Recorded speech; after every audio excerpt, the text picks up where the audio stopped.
Hi guys! Nandito na kami sa Terminal 3. Natapos na kami sa immigration. Tapos waiting na lang kami sa aming boarding. So share lang namin guys yung experience namin sa immigration at dito sa Terminal 3. Kasi first time ko dito sa Terminal 3, first time namin dito sa Terminal 3. So hindi namin masyadong kabisado. So yung first impression namin dito is ang gulo. Ang gulo nung pagpasok mo pa lang, ang daming tao, yung parang di mo alam kung saan, ano yung gagawin mo. So ayun, pagpasok na una, nagtanong kami sa isang guard. So ayun, doon pala sa kabila dapat kasi hindi pa kami nakapag-check-in. So ayun, pagpasok namin. Yung direction din siya doon. So yung direction, magtanong ka talaga. Oo, dapat magtanong talaga sa mga guard or sino yung parang authorities dyan na pwede mong mapagtanungan. So ayun, nagtanong kami, tinuro kami doon sa kabilang ano lang din, pasukan. So, ayun, andun, nagtanong kami kung saan. So, ayun, pinapasok kami. After nun, pagdaan namin, nakita namin yung travel tax. So, nagbayad na lang muna kami ng travel tax. So, yung travel tax is 1,620 each. So, 3,000 plus sa dalawa namin. So, ayun, madali lang naman sa travel tax. Hihingin lang yung ano nyo, yung passport, tapos yung booking nyo. So after nun, Cebu Pacific yung sinakyan namin. So sasakyan pa lang. So hinanap namin yung Cebu Pacific. Tapos hindi kami pwedeng mag-check-in via sa ano nila, yung parang self-check-in nila. So doon talaga kami sa counter. So, ayun, nag-ano muna kami sa counter. Tapos, ayun, diretso na sa immigration. So, ito yung pinaka-best part sa immigration. So, ako, freelancer ako, tapos siya, unemployed. So, ito yung mga tinanong sa akin as a freelancer at kung ano yung hinanap sa akin as a freelancer. So, yung sa akin, yung hinanap sa akin is, unang tanong is, anong purpose ng travel? So, yung purpose ng travel po namin is vacation. Tapos, after nun, sino yung kasama? Tapos, after kung sino yung kasama,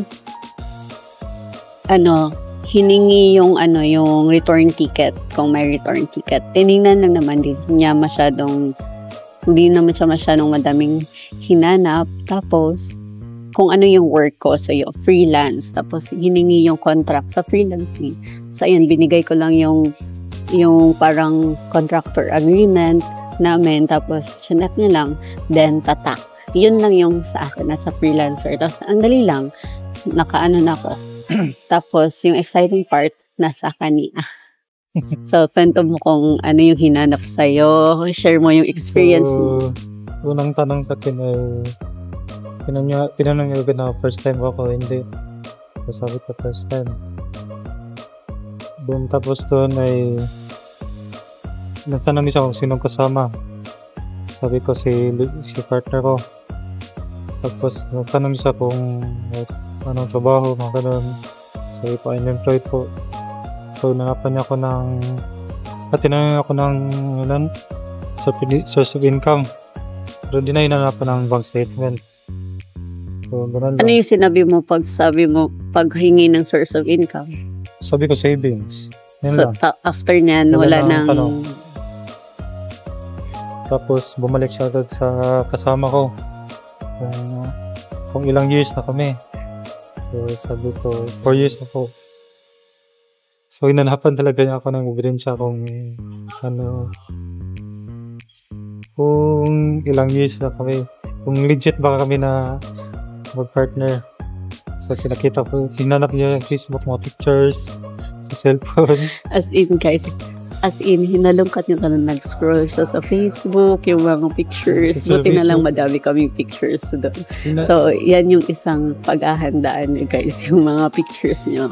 Para may proof kayo na matagal na kayo, na hindi lang kayo nakikipag-boyfriend sa nakita na meet nyo lang dyan sa airport. So, ano pa? Ano pa? Wala nang ibang... Wala na. Tapos yung work din. Kung saan yung first work. Tapos yun lang.